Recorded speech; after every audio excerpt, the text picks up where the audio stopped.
Okay, welcome, welcome, welcome. Thank you for joining us and spending the evening with us. Just gonna give a minute for people to come on in. Thank you, it's great to see people's faces other than my family.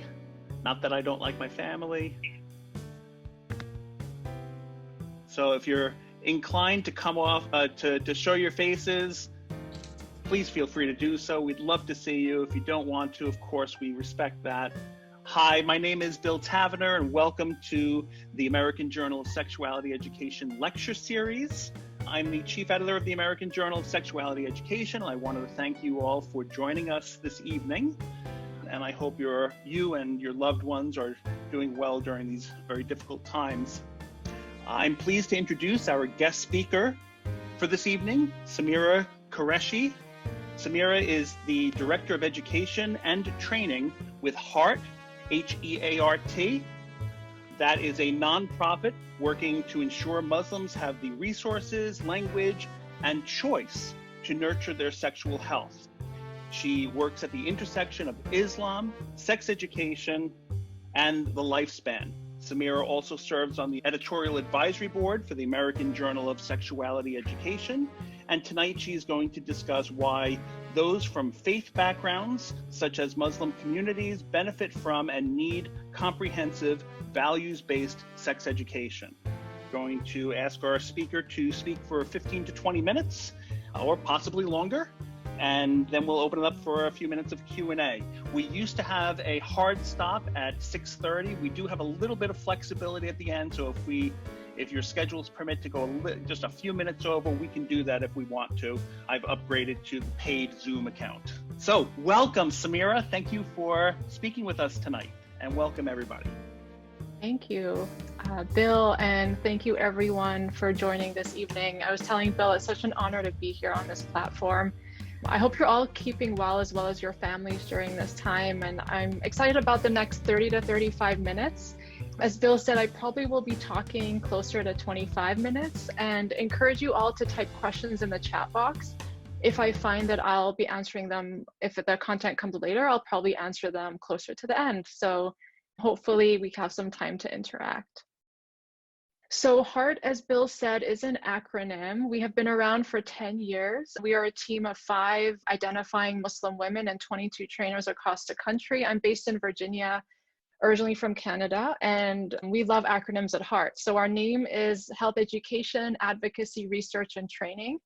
So health education is what we do virtually and in person across the lifespan, as Bill mentions, both in the sexual health and the sexual violence realms.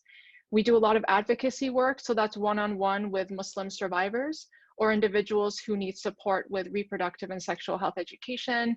We have a pretty large research arm as well. So we are noticing that there's a dire need of research in Muslim spaces, and that's really lacking. So we conduct IRB-approved research studies, and I'll be talking about one at the end.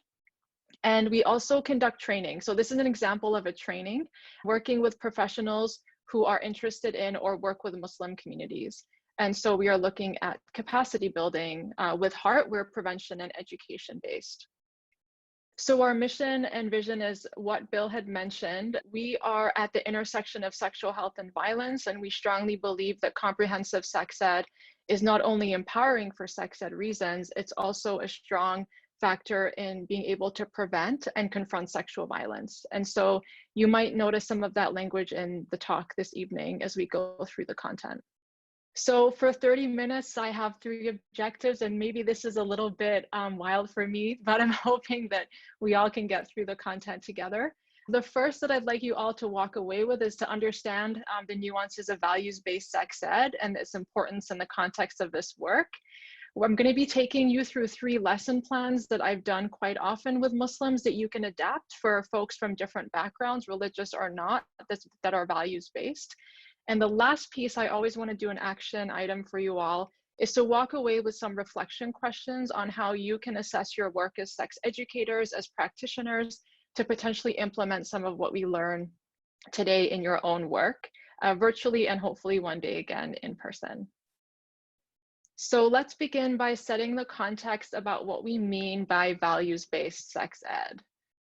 So I am preaching to the choir for this, but I have to make this point a lot with other folks, is that comprehensive sex ed is in a dire state in this country. I strongly identify as Canadian, and that's where I started this work about 10, 11 years ago. And they have a very strong public health comprehensive sex ed model.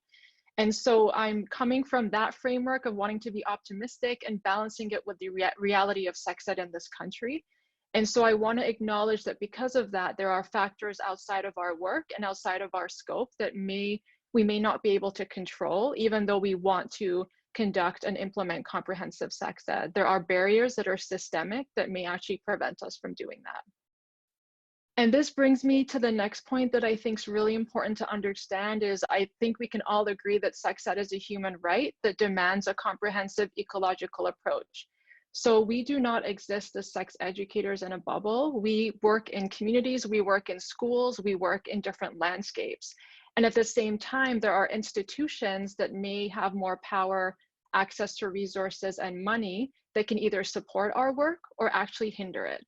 And so while today I'm focusing on us as individuals in trying to implement values-based sex ed, I want to acknowledge that there are mechanisms that may be oppressing that or stopping it or making it hard. And so just to acknowledge that, that you all may not have the same liberty I do to create and foster spaces for sex ed that Muslims may want, you all may be working with different constraints. And so I really want to acknowledge that. And at the same time, think about what we can do within our own spaces while acknowledging that we may not have all the power and all the resources that we need.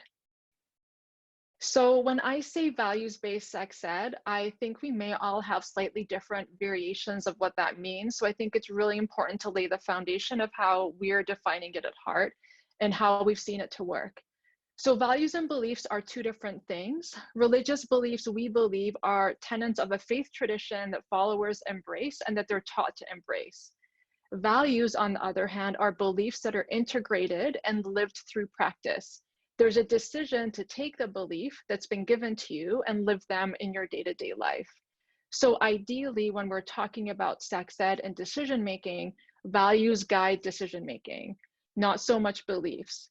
And this might be a little hard to distinguish between the two. So I'm hoping that as we move through the content this evening, you'll see that there is a difference, because oftentimes the two are conflated, and then understanding values-based sex ed is also conflated and misunderstood. So why is values-based sex ed important? Values are essentially the core of who we are, whether or not we have a religious faith system or not. Yet we aren't often given time and space to reflect on our values. When we know that our values and actions align, it creates authenticity, and we may even feel that we're living authentically and that we are in harmony with the different parts of ourselves. And I'll be demonstrating that through examples this evening, especially as Muslim youth are navigating multiple different pressures and environments. They often feel like they can't live authentically because they haven't been given space for values-based sex ed. And so when we make decisions that conflict with our values, we can actually teach youth how to deal with that, because we are not perfect. Values change, we make decisions, and sometimes down the road we may regret those decisions, we may not. And so it's really important that youth have skills to be able to assess their values and to be able to learn how to deal with decisions that they're making throughout their sexual lives. So we strongly believe that sex ed needs to start with values. Oftentimes what I've seen is that values is one part of a lesson plan. It's a 5-minute reflection activity. And this does not do justice to the fact that at the core of all of us, we often have purposes that are higher in nature, whether or not they are from a faith system or not. So some of the ways that this can be thought about is having people reflect on, and you all reflect on, where have your values been taught from or learned from? Which of those values are meaningful to you, and creating space to think about that. How do values relate to sexual decision-making and sexual health overall, which is a pretty big question, and how can you deal with decisions that may go against your values and reconcile that? So when we're thinking about values-based sex ed, this is the framework from which we're operating from the very beginning of creating curriculum and content all the way to delivery and assessing how programs and content went. So I'd like to do the flip side of what is not values-based sex ed. So values-based sex ed, especially me as a Muslim working with Muslims, is not telling participants what they should believe in and follow. It is not using religious shame and guilt tactics to encourage certain behaviors. It is never providing the what without providing the why and contextual information. It's allowing space for critical thinking and individual acquisition of religious knowledge. So there's a saying in Islamic practice that there's no compulsion in religion. And so if it were me as a sex educator, I cannot force Muslims in terms of what they should believe in. And therefore, it is actually unethical of me to stand in front of a room and tell them what they should believe in with regards to sex ed and sexual decision making. So because I am using Muslims as the example, and this content can be taken and adapted for different faith or values-based systems, I did want to provide a couple of slides of what I'm meaning by Muslims, because we're finding that there's a lot of misunderstanding. First of all, Islam is a religion, it's not a culture, so it's incorrect to say Islamic culture. And another note is that Muslims are probably the most racially diverse group in the United States. Most of the population of Muslims are African American and South Asian. Not Arab, which is what typically Islam is associated with. We are a very heterogeneous religious group with different cultural practices depending on what our ethnic backgrounds are. And there is intersectionality with Muslim identity.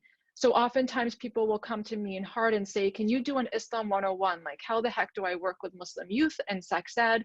And I say, I cannot provide that content. Like, I can give you critical thinking skills to work with Muslim youth, but there is no textbook on how to work with them in one way, because there is intersectional identity. So we have to think about race, ethnicity, socioeconomic status, values, and how people define being Muslim, which is different across different individuals. And so I did mention the word intersectionality, and I want to give a credit to Kimberly Crenshaw at the University of Chicago, who, almost now over 30 years ago came up with this model.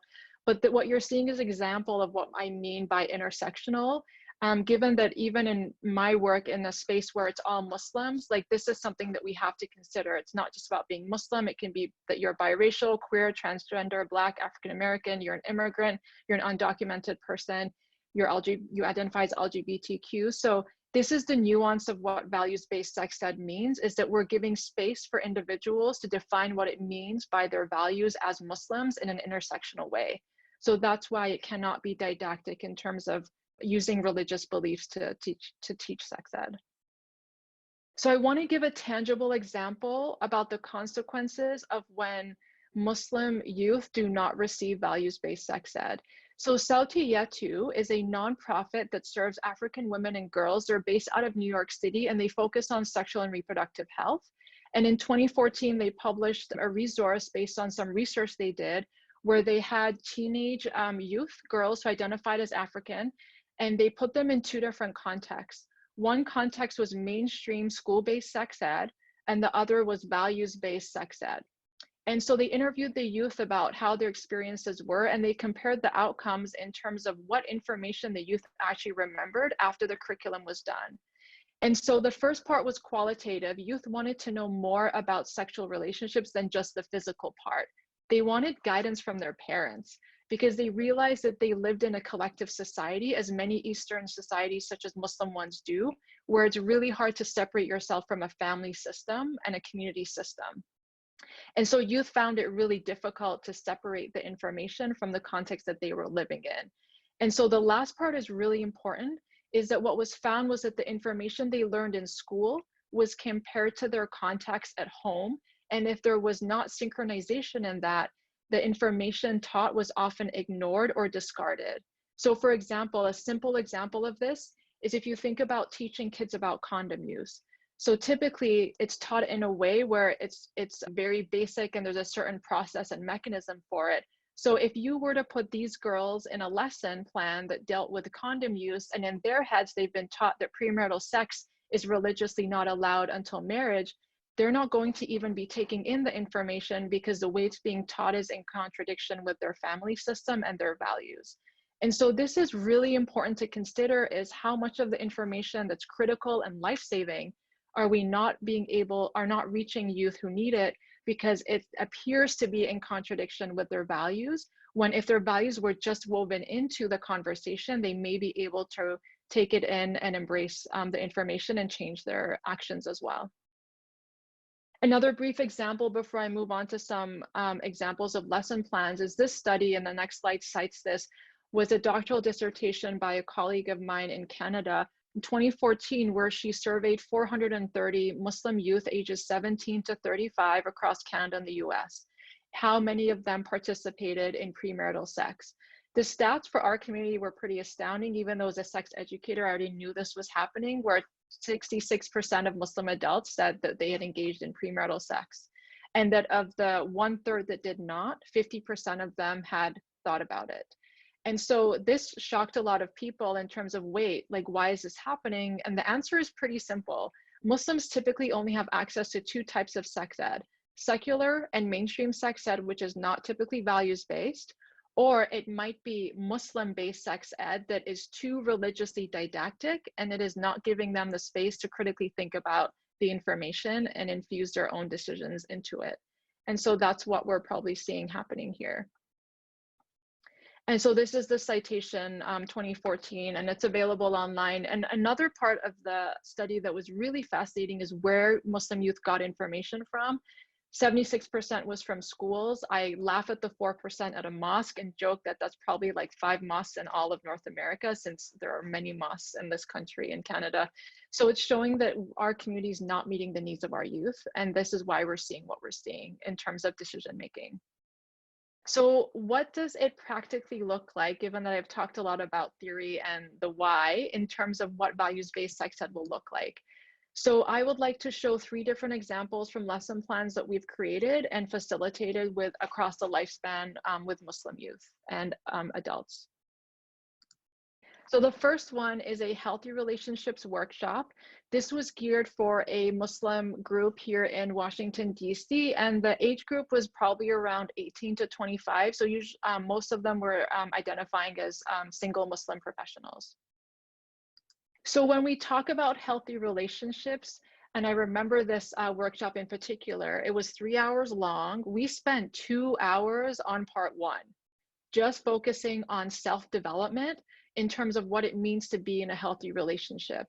And so there were 2 parts to this that took 2 hours, which is still unbelievable to me. The first part was a self-reflection activity.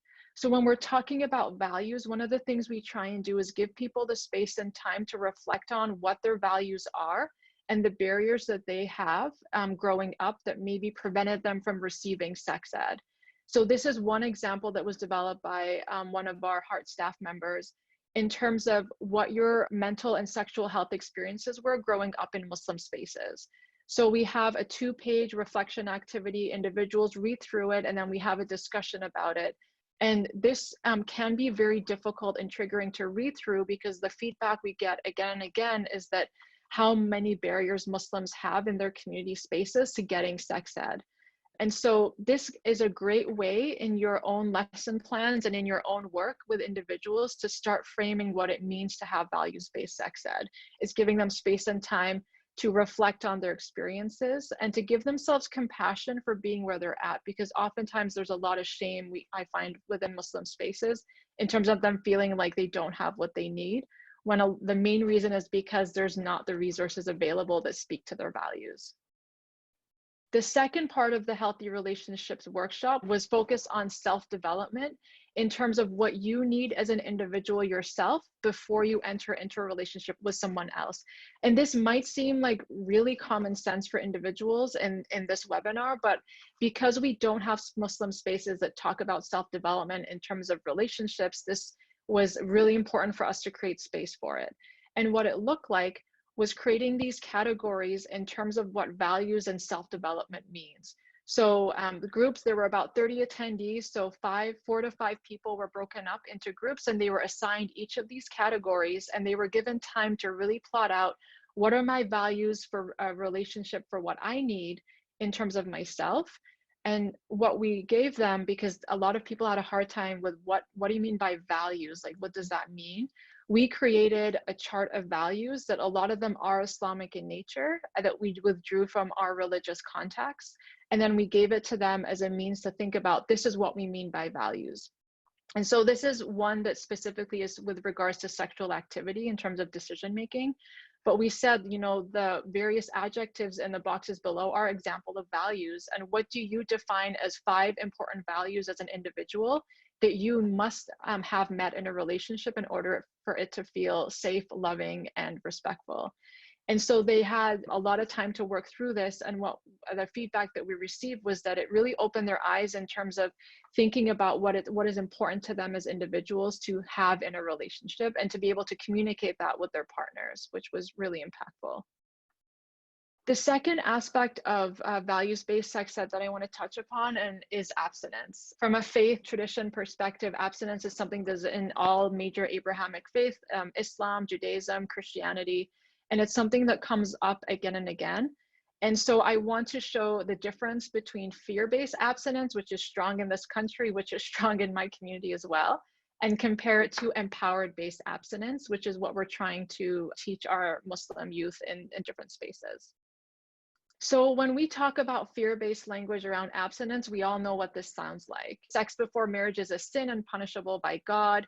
Oftentimes youth get the message of you and your family's honor is important. And then there's also this sexual purity value of needing to save yourself and focus on virginity before marriage. So these are the messages that we hear Muslims receiving, either directly or indirectly. And this is what we call fear-based abstinence. It is not productive. And we all know in this room, virtual room, that it is not a productive way to teach sex ed and have healthy outcomes. So our social media presence is one of the biggest ways that we conduct virtual sex ed. And one of this post in particular was on our Instagram feed about a month ago. And so it shows the difference and contrast between abstinence that's fear-based and abstinence that's empowered. So I want to walk you through what that looks and sounds like from a values-based perspective. So one of the things about abstinence that we're finding in Muslim spaces is that it's not talked about from a spiritual perspective. So there's not a lot of sex positivity when we're talking about abstinence, and the spiritual component is missing. So abstinence is often spoken about from a physical and emotional perspective. And with an Islamic framework, because Islam is strongly sex positive, we have to include the spiritual perspectives in conversations about abstinence. So this is how we did it in terms of sex ed. So we took the typical fear-based approach. You will go to hell if you engage in sex before marriage, which has a very strong sin and punishment theme, and it's the same with Christianity and Judaism. And the empowered approach would be giving space to individuals to think about, in abstinence is in line with my understanding of sex as a spiritual experience and form of worship. So this is the goal that we are trying to create space for Muslim youth, is that they are choosing to be abstinent because they understand it as a spiritual form of worship with regards to sex. It is not a forced condition. It is not fear-based. It is something that they can choose to do, and it is an empowered decision. The next theme is sexual purity in terms of it being around virginity, and the empowered decision is that youth and adults thinking about what does it mean to develop myself as a person, sexually, emotionally, and spiritually before I share that with somebody else. So somebody who chooses to be abstinent for this reason is choosing to focus on themselves first, and before they decide to share it spiritually and sexually with somebody else. And then the final approach that we use has to do with kind of contrasting family honor. And so in terms of, well, what will people say if they find out that you've had sex, which we hear a lot, the empowered approach would be a Muslim saying, I am fully informed about all the benefits and consequences of having sex right now, and I'm choosing to delay it for my own reasons. So it's really focused on your own individual relationship with God, if that's what you believe in, or it's your own relationship with your values. And it is really eliminating this outside family honor theme that tends to be brought on, that has nothing to do, by the way, none of these fear-based approaches are Islamic in nature. Islam is incredibly sex positive, and it was for since the birth of Islam. But it was unfortunately colonized, and when it came to the West, and that's a whole nother webinar that I can't get into right now, but when we look at text in terms of Islamic text in the Quran, the holy text, it is incredibly sex positive, but it's been erased, unfortunately, as it swept to the West. So this is where a lot of these themes come from, and when we tell that to youth, they're actually really stunned. because oftentimes in mainstream Islam here, it's taught from a very colonized perspective, and we need to really uplift the way it was before colonization happened. And so the last part is of an example that we use for values-based sex ed is in terms of sexual decision-making and giving youth a model that they can use and sex educators can use for this. So I started this work in Calgary, Canada, and I was mentored by the Calgary Sexual Health Center, which is now the Center for Sexuality. There's an incredible sex educator who's now retired, who took me under her wing because when we met back in 2010, I think, our paths crossed. I told her, I said, I want to teach Islamic sex ed, and these Islamic schools that I'm working in don't believe that it can be done. And she said, it can absolutely be done. I want to help you do it. And she mentored me for quite a few years. I watched her teach sex ed and I learned from her how to teach sex ed. And she taught me this model called Head, Heart, Body, which is on their website. And it's such a beautiful values-based way to teach sexual decision-making because your head, heart, and body, your thoughts, your values, and your spirit and your body physically have to be aligned, ideally, before you make a sexual decision. And so I said, Val, her name is Val, I said, can we adapt this for Muslims and give it more of a spiritual lens? And she said, absolutely. And so we came up with this model where we just changed the wordings because when people who are religious see the word spiritual, they're able to really resonate with it. So sexual decisions are ideally physical, emotional, and spiritual. And the center where the Venn diagram converges is where decisions are ideally made. And that's the point of authenticity. It's the point where somebody's values align in all three of these areas. And so this is what we want youth to be learning and what we want youth to be using when they're making decisions. And it's such a healthy, empowered way to teach sexual decision-making because you're in control of being able to analyze what your values are and make decisions that are for you instead of having this fear-based bricks on your shoulders kind of feeling when you're making decisions.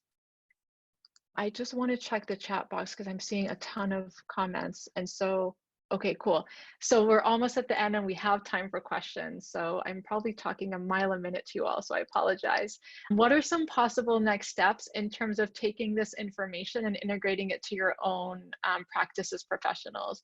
So I really recommend exploring curricula or programs that you're using and figuring out where there's space for values-based sex ed from the beginning in terms of it being an activity that's thrown into the middle of a program. Really reflect on your audience, and I don't mean profiling them in terms of that intersectionality diagram, but just understanding where they are developmentally, demographically. So for me, I exclusively work with Muslim-only populations. That's different than if I were to teach in a public school, right? So I'd have to shift my approach. So just being aware of what your audience is and who they are. Tease apart the topics that you're covering, kind of like I did today, and try to infuse a values-based framework. So if you're talking about healthy relationships versus abstinence versus STIs versus any other topic, like how can values be infused into that and that be the framework? And then really gain that feedback from your participants. How does it land on them to do values-based activities? Did they feel empowered when there were critical thinking opportunities provided? Like, how did they feel in terms of seeing their identities reflected when they're given space to put themselves into the curriculum by sharing their values?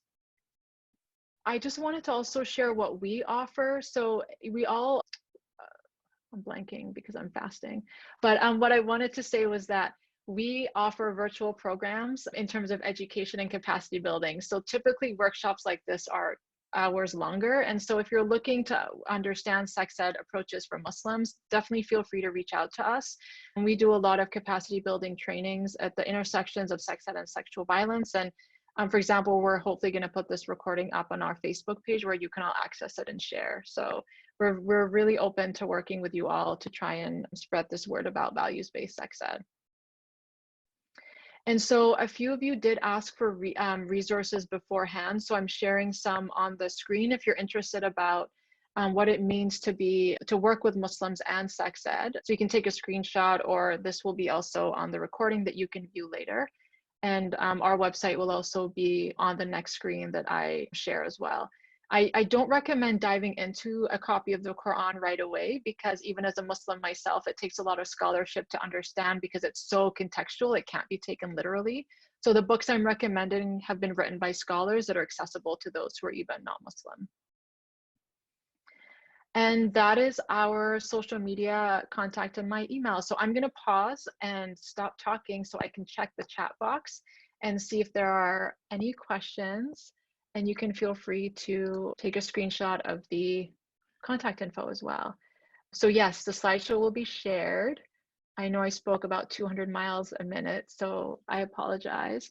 And yes, in terms of it being for all populations, again, this is my purview as Muslims, but this can be adapted to any population at all. Were there any, Kaylin, you're asking if there's any pushback from parents or guardians with any of these approaches. So one of the things that we're really blessed to be able to do is provide parent workshops before we provide content to youth, especially under the age of 18. So parents are often given the time and space for us to explain the programs and curricula. And so they're able to get on board when they hear the benefits of sex ed for Muslims. So typically we're able to win over most parents, and those that we don't win over, we don't try and argue with them because it's everyone's own journey with this. So can you speak to whether developing oneself sexually includes masturbation? So Anne is asking that question. So that is something that we often get a lot of questions about. So we will often tell Muslims what the general scholarship is around masturbation from Islamic perspective. So if somebody asks, for example, what do Muslim scholars say about masturbation, we offer the various opinions. And then we say it's up to you all to access this information and decide for yourself what fits with your values. And if you're a minor, then we encourage you to have conversations with your parents. And then we would empower the parents to have those conversations. So it's not didactic. We don't tell them what to do, but we give them the various opinions and refer them to religious texts if that's what they're looking for. Awesome, a lot of agree. Slide 21, again, Frederick is asking. I can go back, but it'll be in the recording that will be posted. So it'll definitely be there in terms of the text. May I just ask, when we're posting the slides, can you let people know where, is it going to be on your website or your Facebook page? So Good question, Bill. Yeah, it'll be on our Facebook page. So if you search Heart, Women and Girls, it'll be there. And it'll be under the videos tab of our page. Yeah, thanks, Bill, for that reminder. Can the resource page be shared again? Yes, let me go back. There we go. So yeah, feel free to take a screenshot. They're great books, and I refer to them quite a lot. Do you do workshops for male Muslim youth? Christina's asking, yes. So Heart was developed for Muslim women and girls 10 years ago, and it used to be kind of a holistic wellness nonprofit, but then we shifted into sexual health. We have the last few years dropped the women and girls from our name, but our website is still there. And so we're relaunching a new website in the summer, so the women and girls will be dropped. So we are also trying to be more inclusive and allies to LGBTQ plus youth. And so to really use gender non-conforming language or gender neutral language. So that will be something that we change. What does a parent workshop look like? Michaela is asking. So parent workshops will be they're awesome. They're one of my favorite things to do. 3 hours of working with parents and taking them through rigorous case studies of what kids could ask them and then how to problem solve them. So we often spend the first chunk of time having parents explore their own values about sex ed and their own experiences with sex ed. And then we shift into them defining what sexual health means and sexuality means. And then we go through different developmental stages and how to talk to kids about different topics. And then at the end, they're given homework to really work with their partners if they have one before they talk to their kids, and start talking to their kids from ideally a very young age about this instead of typically waiting until they're much older. So Sameera, if I may interrupt for just a moment, I'm going to suggest that perhaps we take maybe 1 or 2 more questions. Yeah. I just want to be respectful of everybody's time.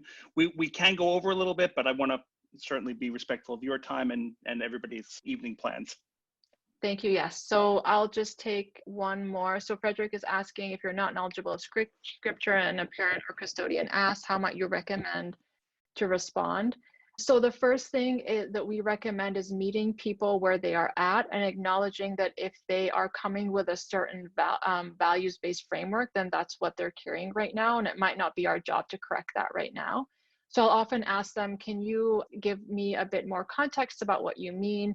Can you explain where you got this from? And are you open to hearing different interpretations? And if not, then they're not, or different types of resources. So it's just about responding in the moment with compassion and then seeing if they're open to having different dialogue. So I got way too excited, so I don't think there are any other questions though. There was one from Lydia, Oh. if you want to take that one, but I'm going to ask folks, no more questions, please. I know there's lots and lots of questions, but and folks, if you need to go while we are wrapping up for a few more minutes, please, go ahead. No one's going to be offended. Oh yeah, I see Lydia's question. In spaces such as public schools where sex educators must be values neutral, what is still the best way to teach? So when we're talking about values-based frameworks, we're giving space and activities for the youth to figure that out for themselves. As a sex educator, we're not giving the values. And so it's important to make that distinction that youth will then bring their values into the context and what they're learning. And so they'll decide for themselves how to analyze that information. It's not me as a sex educator in a public school telling them what values to believe in, if that makes sense. So you're bringing yourself into the content and there's space for that. Sameera, thank you. This was fantastic. And reading the chat and the comments and everything that people are saying right now, people found this so valuable, and I really appreciate you spending your time and lending your expertise on this topic. And I'm also so heartened by seeing, all of the comments. It's a reminder that this is a community that I respect, and I admire all the work that we're doing in sexuality education. Just a quick note as we wrap up. We're normally doing these sessions on Wednesday, but we have 2 sessions tomorrow evening given by Jennifer Rogers and Susan Gilbert from the National Coalition for Sexual Health. They're going to be talking about COVID-19 and sexual health. The first session, if you already registered, it's all filled up. You should have received the notice. Send me an email if you signed up and you didn't. There's plenty of space at the 7 o'clock Eastern time session tomorrow evening. I'm going to post the link right now to sign up for that and additional series. So take a look at the schedule. So thank you all, and I enjoyed spending the evening with you. Sameera, thank you again. This was fantastic, and everybody be well and have a great evening. Thank you, Bill, and everyone. Take care and be well. Be safe.